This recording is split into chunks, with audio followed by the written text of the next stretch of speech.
যাচ্ছি রাম মন্দির রাম মন্দির দর্শন, আমাদের মেন অ্যাট্রাকশন। থেকে বড় ব্যাপার হচ্ছে ফাঁকায় ফাঁকায় দেখতে পেয়েছি, এত সুন্দর দর্শন করেছি, কিছু আমার বলার নেই। জয় শ্রীরাম।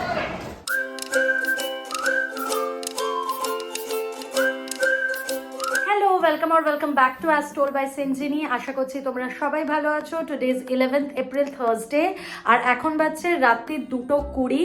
আমি ঘুম থেকে উঠে গেছি, ফ্রেশ হয়ে নিয়েছি, আমার বেডরুমসও সেট করা হয়ে গেছে, সবিককেও ঘুম থেকে তুলে দিয়েছি, ও ওয়াশরুমে গেছে। এবারে ঝটপট রেডি হয়ে নিয়ে বেরোতে হবে। আমাদের আজকে কলকাতা থেকে ফ্লাইট ছাড়বে 5:35-এ, আর আমরা লখনৌ পৌঁছবো সকাল 7:05-এ। বাট লখনৌ আমাদের মেইন ডেস্টিনেশন নয়, লখনৌ থেকে আমরা যাব অযোধ্যা। তোমাদেরকে কালকে ভিডিওতে বলেছিলাম যে গোপু সোনাদেরকে আমি শয়ন দিয়ে যাচ্ছি, আর ওদের জন্য জল আর খাবার রেখে দিয়ে যাচ্ছি, যাতে ওদের এই কদিন কোনো অসুবিধা না হয়। বিস্কুট, চকলেট, জল সব কিছু গোপুদের সামনেই রেখে দিয়েছি। গোপু সোনারা তোমরা খুব ভালো করে থাকবে কিন্তু, হ্যাঁ। এখন বাজছে 2:50, আর আমি আর সবিক একদম রেডি। এবারে দেখবো বাবি মাম্মামের কদ্দূর হলো। কোথাও বেড়াতে যাওয়ার দিন জেনারেলি আমি জিন্স বা কোয়াড সেট পরতে প্রেফার করি, বাট আজকে আমি ফুল দেশি লুক দিয়ে যাচ্ছি। এই পিঙ্ক কালারের কটনের কুর্তি আর তার সাথে সাদা পিঙ্ক কম্বিনেশনের প্যান্ট, এটা ফ্লিপকার্ট থেকে নেওয়া আর খুব কমফোর্টেবল। ভোর 3:30 নাগাদ আমরা ক্যাব নিয়ে বাড়ি থেকে রওনা হই এয়ারপোর্টের উদ্দেশ্যে, আর রাস্তা একদম ফাঁকা থাকার কারণে মিনিট 10-এর মধ্যেই পৌঁছে যাই। আজকে থ্যাঙ্কফুলি এয়ারপোর্টে একদমই রাশ ছিল না, তাই আমাদের লাগেজ আর সিকিউরিটি চেক ইন একদম স্মুথলি হয়ে গেছিল। It is 4 AM right now, আর আমরা বসে আছি। আমাদের বোর্ডিং স্টার্ট হবে 5:05-এ। WH স্মিথ আমার কলকাতা এয়ারপোর্টের সবথেকে ফেভারিট শপ। এখানে প্রচুর রকমের বই পাওয়া যায়, আর যদিও বা না কিনি, দেখতে কিন্তু বেশ ভালোই লাগে। অ্যান্ড আলটিমেটলি আমাদের বোর্ডিং স্টার্ট হয়ে গেছে। আমি, সবিক আর আমাদের পিছনে বাবি মাম্মাম আমরা এগোচ্ছি আমাদের প্লেনের দিকে। সবিক প্রত্যেকবারই 2টো উইন্ডো সিট কাটে, একটা আমার জন্য আর একটা মাম্মামের জন্য। মাম্মাম নিজের উইন্ডো সিটটা অনেক সময় হয়তো বাবিকে ছেড়েও দেয়, বাট আমি কিন্তু আমার উইন্ডো সিটটা প্রাণে ধরে বাবা ছাড়তে পারি না। বিফোর টাইম আমাদের প্লেন ছেড়ে দিয়েছে, আর এখন হচ্ছে লম্বা একটা ঘুম দেওয়ার পালা। আমাদের লখনৌ পৌঁছানোর কথা ছিল 7:05-এ, বাট আমরা 5 মিনিটস আগে রিচ করেছি। This is the second time I am visiting Lucknow Airport or Chaudhary Charan Singh International Airport. আগে যখন লখনৌ এসেছিলাম তখন আমরা 2 দিন স্টে করেছিলাম, আর লখনৌর সমস্ত দ্রষ্টব্য স্থান দেখেছিলাম, যেরকম ইমামবাড়া, ভুল Bhulaiyaa, Wajid Ali Shah zoological gardens, B.R.. Ambedkar park. Also আমরা লখনৌর খুব ফেমাস রেস্টুরেন্ট দস্তরখানে লখনৌই বিরিয়ানি আর গালাউটি কাবাব খেয়েছিলাম। সবিক গো আইবিবো থেকে আউটস্টেশন ক্যাব বুক করে দিয়েছিল, আর সেই ক্যাবই আমাদেরকে লখনৌ থেকে অযোধ্যা পৌঁছে দেয়।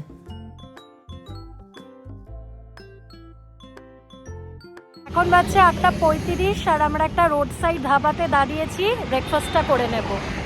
ভোর 3:30-এর সময় তো সত্যি কিছু খেয়ে বেরোতে ইচ্ছা করছিল না। যাই হোক, এয়ারপোর্টে সবিক আর বাবি চা খেয়েছিল, আর আমাদের কাছে টুকটাক কিছু খাবার ছিল। আমরা এই মহাকাল ধাবাতে ব্রেকফাস্টে অর্ডার করেছিলাম আলু paratha.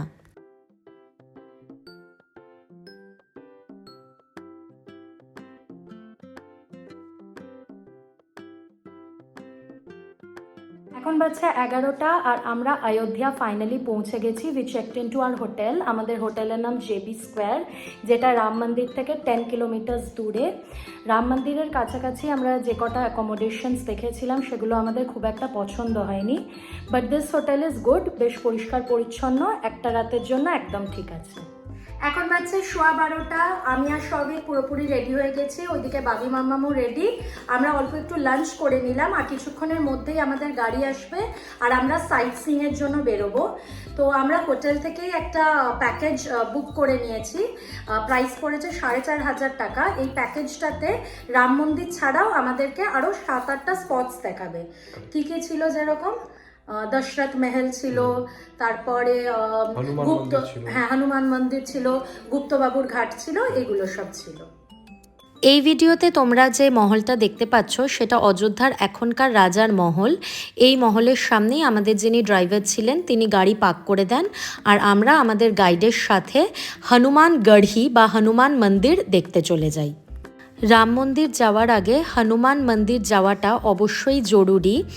According to our guide, হনুমানজির থেকে আজ্ঞা নিয়ে তবেই আমরা রামলাল্লার দর্শন করতে পারবো।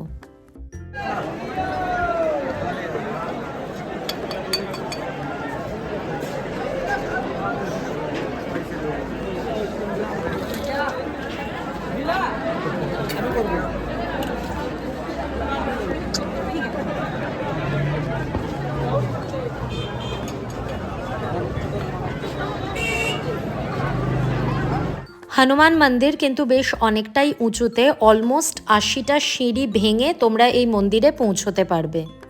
আমাদের গাইড ভাই তো আমাদেরকে অনেক ইন্টারেস্টিং স্টোরিজ বলছিল, যেরকম শ্রীরাম হনুমানজিকে আদেশ দিয়ে গিয়েছিলেন যে হনুমানজি এই পৃথিবীর সমস্ত মানুষদের দেখাশোনা করবেন।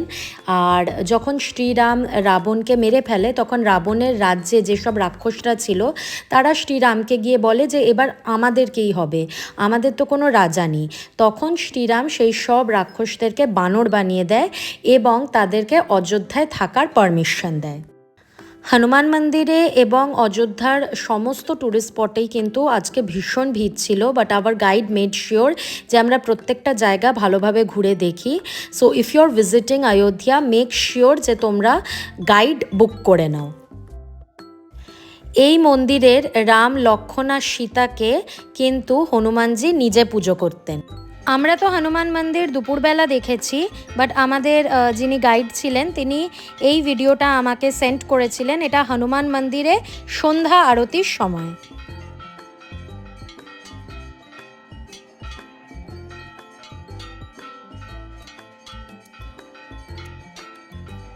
আমাদের হনুমান গাড়ি দর্শন হয়ে গেল, খুব ভালো করে দর্শন করেছি।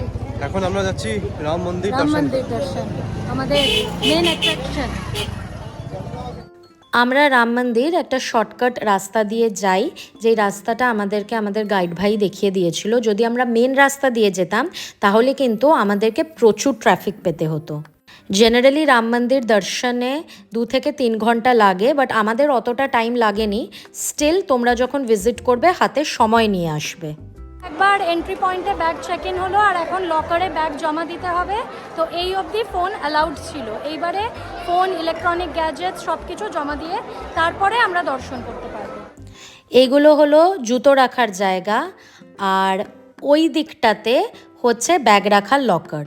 আমরা ফোন রাম মন্দিরের ভিতরে না নিয়ে যেতে পারলেও আমাদের গাইড কিন্তু আমাদের জন্য রামলাল্লার ভিডিও পাঠিয়েছে। আমাদের যেটা মেন পারপাস ছিল অযোধ্যা আসার, সেটা আমাদের খুব ভালোভাবে ফুলফিল হয়েছে। রামলাল্লার দর্শন করেছি, তাও অনেক সামনে থেকে। আর যেহেতু দুপুরবেলা এসেছিলাম একদম ফাঁকায় ফাঁকায় দর্শন করেছি, খুব খুব ভালো লেগেছে। খুব সুন্দর লাগলো, দর্শন করলাম ফাঁকায় ফাঁকায়। মূর্তিটা দারুণ সুন্দর, খুব ভালো লাগছে। রাম মন্দির দর্শন হলো ভীষণ ভালো। অনেক দিনকার ইচ্ছা, আজকে স্বপ্ন ছিল, সেটা পূরণ হলো। এই যে যিনি ফটোগ্রাফার আমার বাবা, আর এই যে আমার মা, মায়ের দিকে তুমি ঘোরাও, এদের ইচ্ছাতে আজকের আমাদের স্বপ্নটা সার্থক হলো। ভীষণ ভালো লাগলো, বলে বোঝানো যাবে। আপনারা সবাই আসবেন, দর্শন করবেন। 1.5-2 কিলোমিটার রোদে হাঁটলাম, কিন্তু যখন দেখলাম রামলাল্লাকে মনে হলো সত্যি হাসাটা ওয়ার্থ ইট। এই গরমের মধ্যে গেল, কিন্তু যখন মূর্তিটা দেখলাম সমস্ত ক্লান্তি দূর হয়ে গেল। আর এখন তো কাজ চলছে, আবার যদি থাকে ভাগ্যে তাহলে আবার আসবো। শুধু না, সব আবার দল বেঁধেই আবার আসবো। জয় শ্রীরাম। কিছু বলার নেই, আমার সব থেকে বেশি ইচ্ছা ছিল এখানে আসার। এখানে আসতে পেরেছি, দেখতে পেরেছি, এবং সব থেকে বড় ব্যাপার হচ্ছে ফাঁকায় ফাঁকায় দেখতে পেরেছি। এত সুন্দর দর্শন করেছি, কিছু আমার বলার নেই। জয় Shriram. Next we went to Dashrath Mahal. এই দশরথ মেহেলে শ্রীরামের বাবা রাজা দশরথ নিজের সভা বসাতেন।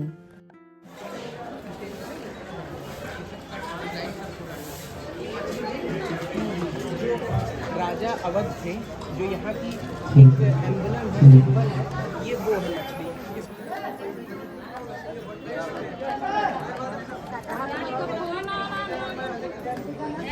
The next spot in our list is Kanak Bhavan. কানক ভবন হচ্ছে সীতা মার মহল।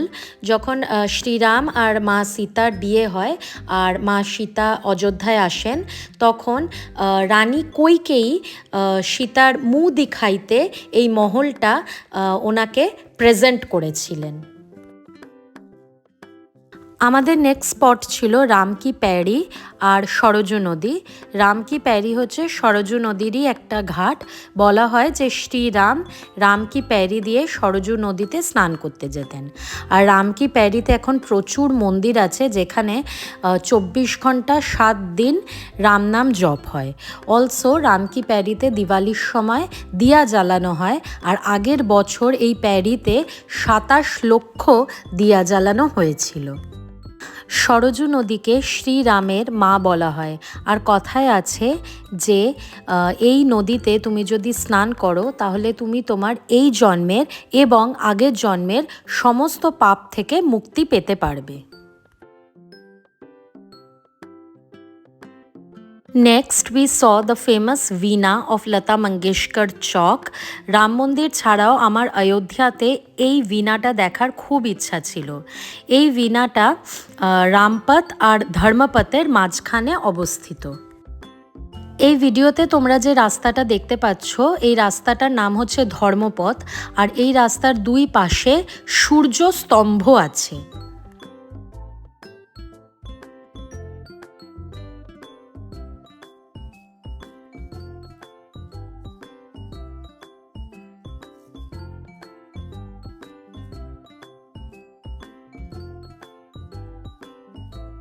এই ধর্মপথের শেষে আমরা দেখেছি বিগ স্কাল্পচার অফ সূর্য দেবতা। সূর্য দেবতাকে কিন্তু শ্রীরাম যথেষ্ট সম্মান করতেন, কারণ কি সূর্য দেবতা রঘুবংশের কুলদেবতা ছিলেন।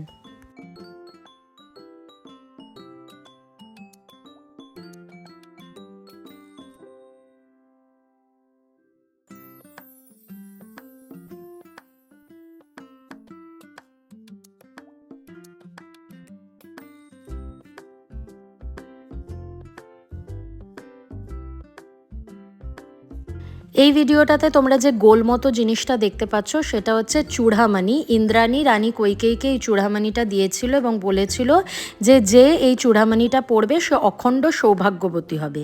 কৈকেয়ী চূড়ামণিটা দিয়েছিল সুমিত্রাকে, আর সুমিত্রা এই চূড়ামণিটা সীতাকে মুখ দেখাইতে দিয়েছিল। The last spot that we saw today was গুপ্তার ঘাট। এই ঘাটটাও সরজু নদীর তীরেই অবস্থিত।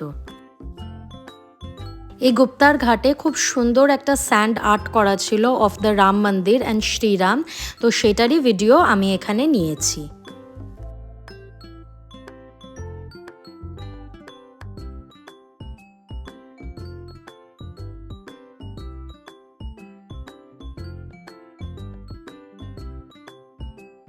It is said that গুপ্তার ঘাটেই Shriram জলসমাধি নিয়েছিলেন। গুপ্তার ঘাট দেখার পর তো আমাদের প্রচণ্ডই খিদে পেয়ে গেছিল। অযোধ্যাতে দুটো ডিশ খুব ফেমাস, একটা হচ্ছে লিট্টি চোখা আর একটা হচ্ছে পকোড়ি। তো আমরা লিট্টি চোখাটা খাইনি, বাট আমরা চায়ের সাথে 2 প্লেট পকোড়ি নিয়েছিলাম, অ্যান্ড দিজ ওয়ার ডেলিশিয়াস। সব কটা স্পট দেখা হয়ে গেছে, এখন বসে পকোড়া খাচ্ছি। হোটেলে ফেরার সময় আমরা অযোধ্যার আরেকটা এন্ট্রি পয়েন্ট দেখি, which connects this city to Lucknow. এই রাস্তাটার শেষে we got to see a big sculpture of a dhanuk and ত্রিশূল। এই ধনুকটা হচ্ছে হরধনু, যেটাকে ভাঙার পরেই কিন্তু রাম আর সীতার বিয়ে হয়েছিল।